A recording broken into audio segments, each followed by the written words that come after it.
Hey guys, we're back. Like, comment, subscribe. We are doing another NBA trade machine segment for the first time, though. Lucky for you guys, not James Harden. Oh, big relief. But today, what we're doing instead is there has been some drama in Sacramento with Marvin Bagley. First, his parent, or his dad specifically, goes onto Twitter, speaks about how he's not involved enough in the offense. Kind He of, needs to be traded. yeah, that kind of makes him seems like he's unhappy there. Public knowledge now. The Toronto Raptors are a team as great as Chris Boucher has been playing. Arguably, they still need a center. They lost Ibaka and Gasol last year. Len and Baines have not fully replaced them. No, So not Marvin, replace him at all. It's been exactly. bad. So between that, Sacramento very deep up front. If you guys are getting rid of Marvin Bagley, Toronto needs a center. It's a perfect fit. So who do we have in terms of this machine?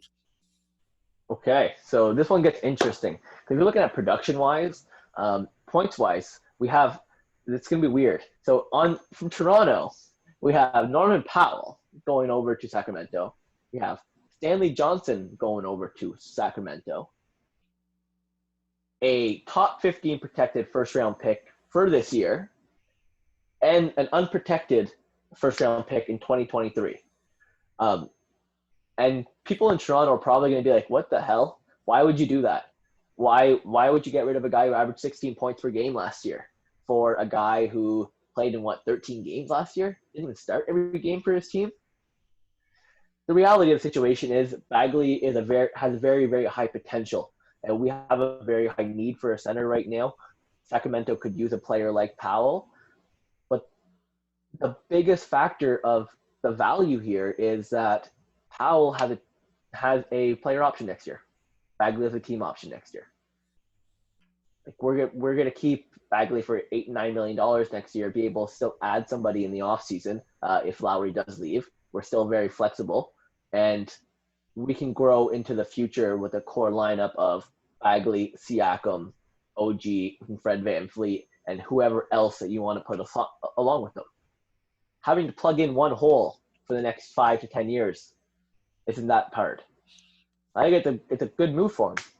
Yeah, and I feel like maybe from you kind of presented it from Toronto's aspect, from Sacramento's aspect, why they should consider is, like we mentioned at the start, clearly Marvin Bagley isn't fully happy being there, and the fact that he doesn't feel involved enough. He obviously was a second overall pick in the best draft in a very, very long time, in a draft where they could have taken Luka Doncic, they could have taken Trae Young, they could have taken Jaren Jackson Jr., and they didn't. They took Marvin Bagley because they felt like they already had a good enough guard in Fox, and they wanted a big man up front. What do? They end up having Rashawn Holmes develop into a player who I feel like management executives tend to like They more prefer.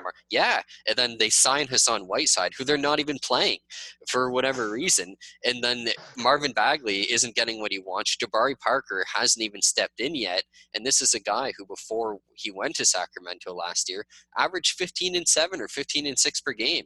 So if they're also looking to add Parker and actually use him the correct way, like why even have Marvin Bagley there, especially an unhappy version of him? We know talent-wise, he's obviously the best person in this deal. We're not saying that by any means. We know in terms of how it would look for the executives giving up on a second overall pick from that draft already, how bad that looks.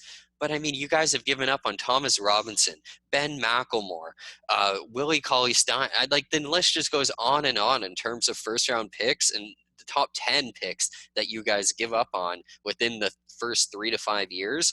So it's nothing different for Sacramento in that regard. The only difference is now, for the first time, you guys actually have players that could make up for him leaving, and you're getting something that will still let you guys be as good as you are with or without him, essentially. Yeah, and that's exactly it, right? Like, as much as Sacramento is probably going to miss Bagley, it's a big risk on Toronto's end to try to bring on Bagley. Like, we're shipping off a player like Norman Powell, who we know fits our system. He has a player option for next year, but we could have easily brought him back. He got 16 points per game last year.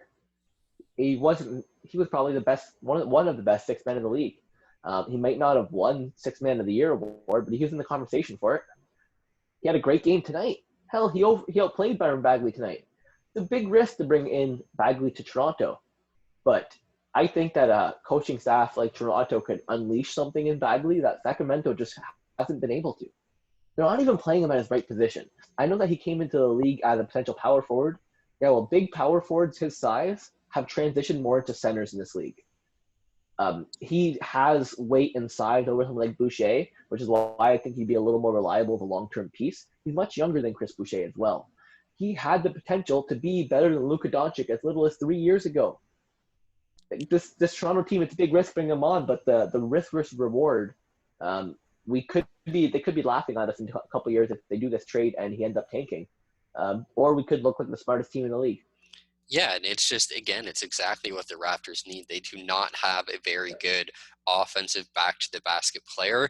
I know Siakam kind of is in his own ways. He's really more of kind of like an ISO quick post up, spin move, make his move, obviously find his positioning throughout the floor. But in terms of, again, just being a back to the basket scorer, in terms of being a heavy rebounder, they really don't have that. And that's why it's a great fit for the Raptors, and not even the coaching staff too, but a guy, I think, like Kyle Lowry, what he could do for Marvin Bagley versus a guy like De'Aaron Fox, who's literally going out there, and he might have not have said anything bad about Bagley directly, but he said he came at his family and at his own regard, and he kind of just shunned out their comments, and he was like we don't care what you guys think, like it's whatever. So I mean, clearly there was internal frustration probably discussed between Bagley and his parents or whatever it was. They voice out their frustration. Fox just kind of laughs at it. And it's just because they're a younger team versus Bagley, there's no one there to help him develop in that regard. And I feel like the Raptors are just more mature, and it's what both kind of parties need in that regard. So that's why I personally think it's good too.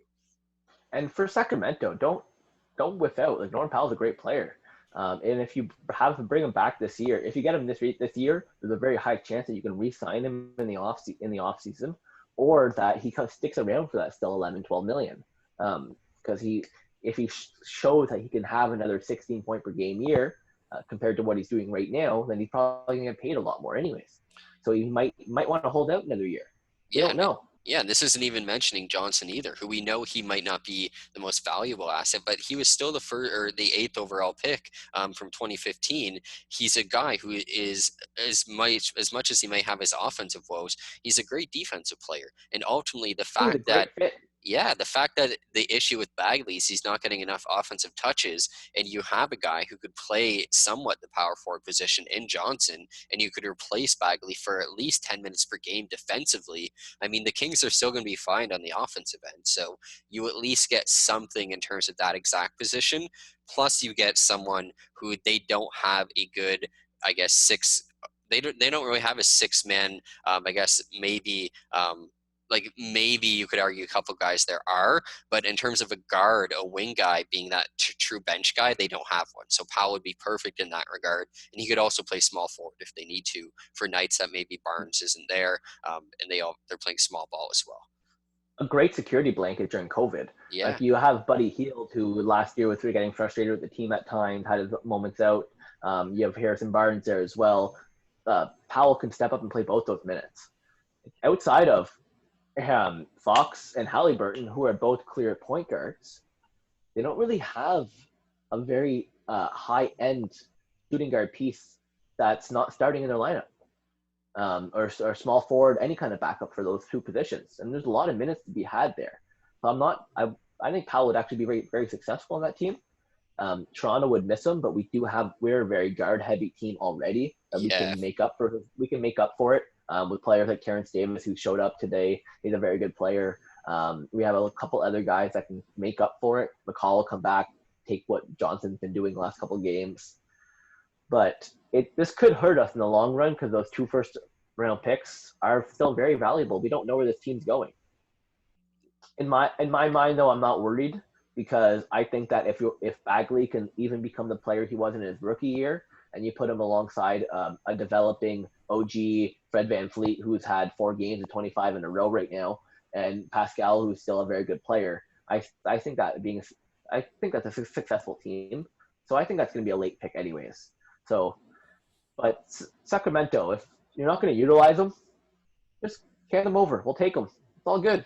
Yeah, no, and I agree with that. And I think it would take a lot of pressure up front off Siakam too, and he'd be able to really just focus on scoring a lot more. And that we would see a lot of the pressure he's been facing come off of him. So I think that's where it would improve them a lot too. So yeah, I definitely think they should. And like you said, they are very guard heavy. We know Powell's value to the team. But the hope here is that Terrence Davis is going to replace Powell. He definitely has the ability to. We could even argue he's a better defensive player already than Norman Powell. Plus, like guys you mentioned, Consistently wise. exactly. Plus, like guys you mentioned, Norman Powell, and you get to keep Chris Boucher in this trade too, which is awesome. And that's a big thing because there's still a lot of minutes at power forward and center, and Boucher can play both of those minutes very effectively. So Exactly. that's a big moment right there. Absolutely. But let us know what you guys think about this. We are very pro for this trade on both sides. I'm sure many of you won't be because you never like to agree with us 100% on anything. You could go check out our lovely Kyrie Irving video to see your arguments there. But regardless, guys, give us a like, comment, subscribe, and we'll see you guys next time.